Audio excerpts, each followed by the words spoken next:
دنیا اعلیٰ حضرت نے کتاب لکھی ہے الامن والعلا، اس میں آپ فرماتے ہیں جو حضور کی پناہ میں آ جاتا ہے نا وہ بچ جاتا ہے۔ اللہ کرے آپ کو سمجھ آئے میری بات کی۔ جو حضور کی پناہ میں آ جاتا ہے وہ جو دنیا دار رہتا ہے، مالدار رہتا ہے، حضور کی پناہ میں نہیں آتا وہ بے سکون رہتا ہے۔ فرماتے ہیں یہاں دنیا میں بھی حضور کی پناہ میں آ جاؤ، آج لے ان کی پناہ۔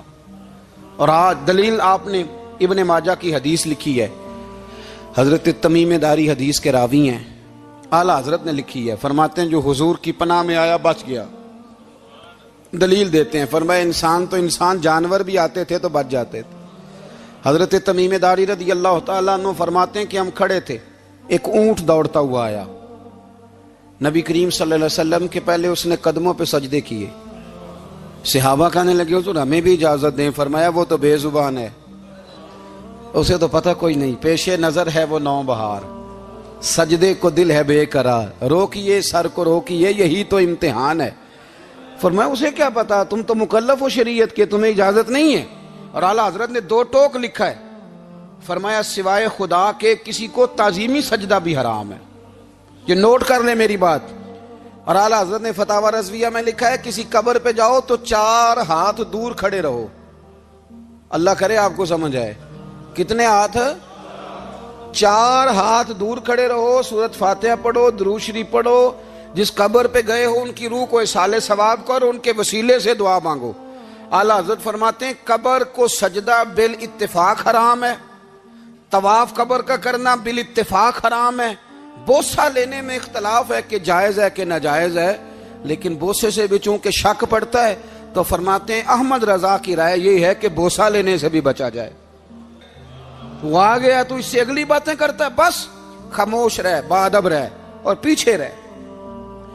تو حضرت تمیم داری کہتے ہیں یہ حدیث اعلیٰ حضرت نے لکھی ہے الامن والعلا میں، فرماتے ہیں کہ اونٹ نے پہلے سجدہ کیا، قدم چومے، پھر اس نے حضور کے کان میں کوئی بات کہی۔ روزے دے دوالے نے غلامہ دیاں ٹولیاں، ایک پیا سن دے کروڑاں دیاں بولیاں، یعنی اونٹ نے بات کی تو حضور نے وہ بھی سن لی۔ اعلیٰ حضرت کہتے ہیں جو پناہ میں آتا ہے بچ جاتا ہے۔ کہتے ہیں رسول کریم نے نا اونٹ کی پشت پہ ہاتھ پھیرا اور اللہ کے محبوب فرمانے لگے فکر نہ کر، اب تو آ گیا ہے نا تو جیسے تو کہے گا ویسے ہی ہو جائے گا، جیسے تو کہے گا ویسے ہی۔ ابن ماجہ میں موجود ہے، پر میں چونکہ فاضل بریلوی رحمت اللہ علیہ کی کتاب سے پیش کر رہا ہوں الامن والعلا سے، تو میں اسی انداز میں پیش کر رہا ہوں جس انداز میں وہاں ہے۔ حضرت تمیم داری کہتے ہیں کہ ہماری سمجھ میں بات کوئی نہ آئی، تھوڑی دیر گزری تو کچھ لوگوں نے ہاتھوں میں رسیاں پکڑی ہیں، خنجر پکڑے ہیں، دوڑے آئے، یا رسول اللہ یہ ہمارا اونٹ ہے۔ حضرت تمیم داری کہتے ہیں میں نے دیکھا کہ جب وہ آ گئے نا خنجر لے کے تو اونٹ حضور کے پیچھے چھپ گیا۔ آج لے ان کی پناہ، آج مدد مانگ ان سے، وہ حضور کے پیچھے چھپ گیا۔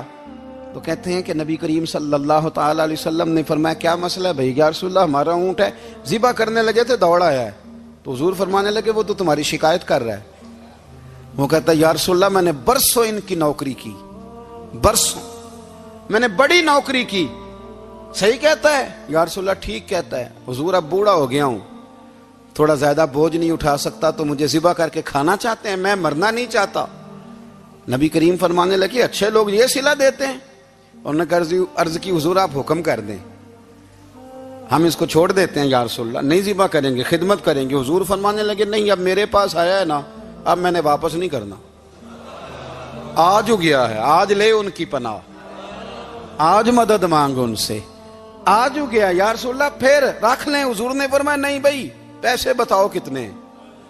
یا رسول اللہ نہیں کچھ نہیں۔ نبی کریم علیہ السلام نے فرمایا نہیں بتاؤ کتنے، بتاؤ کتنے؟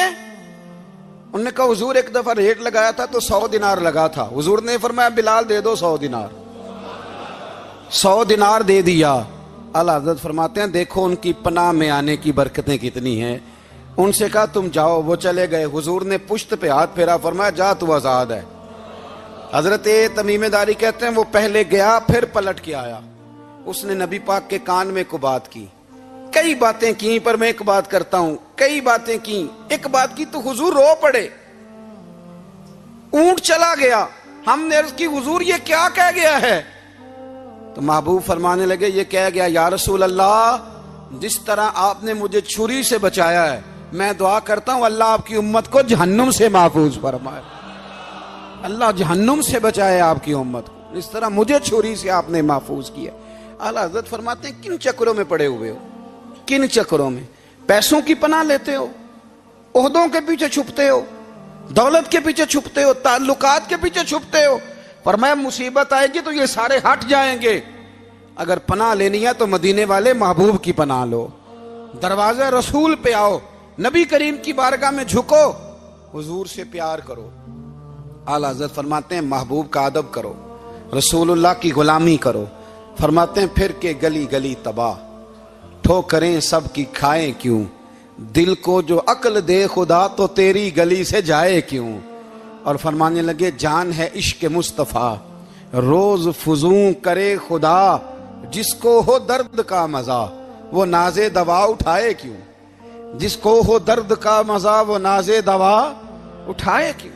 انہوں نے محبوب کریم کی محبت کا پیغام دیا، صحابہ کی محبت کا، بولیے، صحابہ کی محبت کا پوری کتاب لکھی حضرت صدیق اکبر جناب عمر کے فضائل پر۔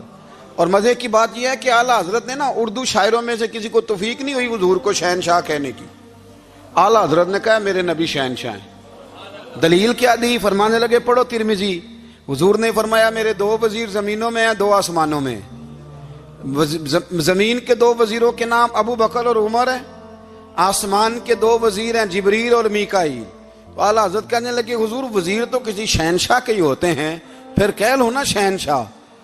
تو پھر فرمانے لگے حاجیو آؤ شہنشاہ کا روضہ دیکھو، حاجیو آؤ شہنشاہ کا روضہ دیکھو، کعبہ تو دیکھ چکے اب کعبے کا بھی کعبہ دیکھو، کعبہ تو دیکھ چکے اب کعبے کا بھی، غور سے سن تو رضا کعبے سے بھی آتی ہے صدا، میری آنکھوں سے میرے پیارے کا روضہ دیکھو۔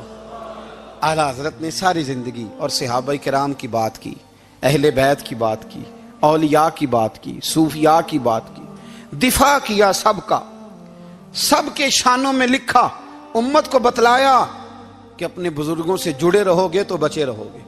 اعلیٰ حضرت نے طنز کرنے سے، تنقید کرنے سے، بلا وجہ غلطیاں نکالنے سے اور ایک دوسرے پر لان تان کرنے سے ہمیں بچنے کو کہا۔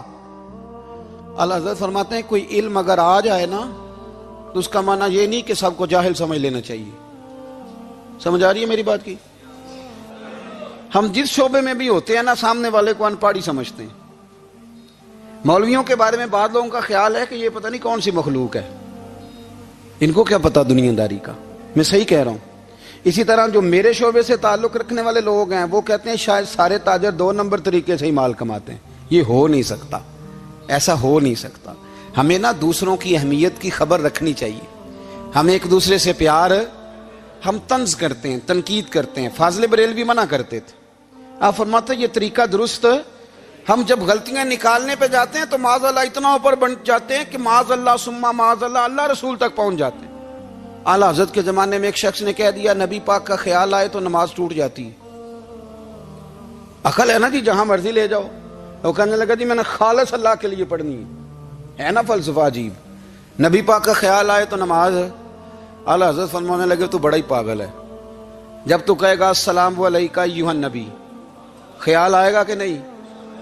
فرمانے لگے تو بڑا ہی نادان ہے، جب تو کہے گا اللہم صلی علی محمد وعلی خیال آیا کہ نہیں آیا؟ فرمانے لگے تو نبی پاک کی بات کرتا ہے، نماز میں تو ابا اماں کا بھی خیال آتا ہے، ربنا اغفر لی ولوالدیّ۔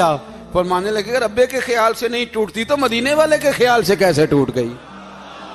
فرمانے لگے بڑا ہی بیوقوف ہے تو۔ اعلیٰ حضرت فرمانے لگے تو کہتے ہے حضور کا خیال آئے تو ٹوٹ جاتی ہے؟ فرمانے لگے جب تک حضور کا خیال آئے نہ نماز ہوتی ہی نہیں، جب تک حضور کا خیال نہ آئے نماز ہوتی ہی نہیں، سوال ہی نہیں پیدا ہوتا۔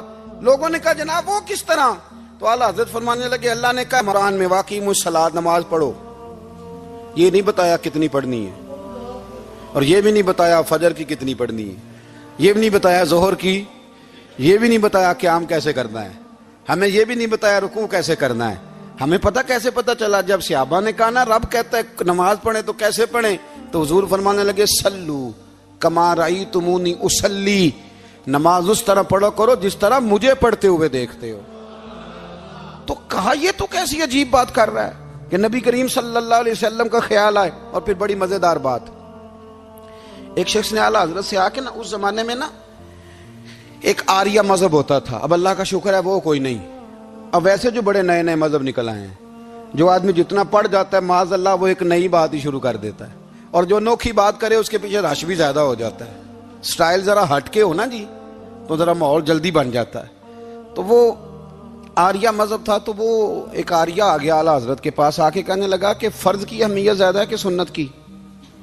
تو اعلیٰ حضرت فرمانے لگے بھئی اہمیت تو فرض کی زیادہ ہے. تو کہنے لگے آپ کا وضو تو پھر سنت سے شروع ہوتا ہے. وضو میں پہلا فرض ہے منہ دھونا, اور آپ سب سے پہلے ہاتھ دھوتے ہیں, یہ بھی سنت. ناک میں پانی ڈالنا یہ بھی, کلی کرنا یہ بھی. میری بات کی سمجھ آ رہی ہے؟ اس نے کہا یہ آپ عجیب لوگ ہیں, فرض اگر بڑا ہے تو پہلے فرض ہونا چاہیے تھا. سمجھ آ رہی ہے میری بات کی؟ لوگ دین پر بڑے بڑے مختلف اعتراضات کرتے ہیں نا. اس نے کہا جی پہلے ہونا چاہیے تھا فرض. تو منہ دھونا فرض ہے, آپ نے گھٹنوں تک ہاتھ دھوئے, اب یہ جو آپ نے ہاتھ دھو یہ بھی سنت, کلی کری تو وہ بھی سنت, ناک میں پانی ڈالا تو وہ بھی سنت, تو آپ تو چوتھے نمبر پہ فرض ادا کر رہے. تو اعلیٰ حضرت فرمانے لگے تم اصل میں محبوب کا غلام نہیں نا. ہاں تجھے کیا پتا ہو یہ بات کیا ہے, تو بیٹھ جا ہم سے سن, ہم تجھے بتاتے ہیں. اس نے کہا جی کیا مطلب؟ فرمانے لگے یہ محبوب جو ہے نا ہمارے, یہ ہمیں بڑی جگہوں سے بچاتے ہیں, یہ بچا بچا کے فرائض تک لے جاتے ہیں. کیا کیا مطلب؟ کہنے لگے حضور نے ہمیں کہا ہے کہ پہلے نا ہاتھ دھو لو, پتہ چل جائے پانی زیادہ گرم تو نہیں, منہ جالی نہ جائے, پہلے نا دیکھ لو. فرمایا پھر ناک میں ڈال کے پتہ کرا لو کہ اس میں سے بدبو تو نہیں آتی. سنت بھی ادا ہو گئی, پتہ بھی چل گیا بو تو نہیں آ رہی. اور فرمایا پھر منہ میں ڈال کے چکھ لو کہ بد ذائقہ تو نہیں. اب یہ 3 سنتیں ادا کر کے تم فرض ادا کرو گے تو اللہ بھی راضی ہوگا, اللہ کے رسول بھی راضی ہوں گے. اور اگر آپ نے ابھی تک ہمارا چینل سبسکرائب نہیں کیا تو فوراً سبسکرائب کیجئے, ساتھ ہی بیل آئیکن پر کلک کریں تاکہ مزید آنے والی ویڈیو ہے وہ آپ کو وقت پر ملتی رہیں. اللہ حافظ.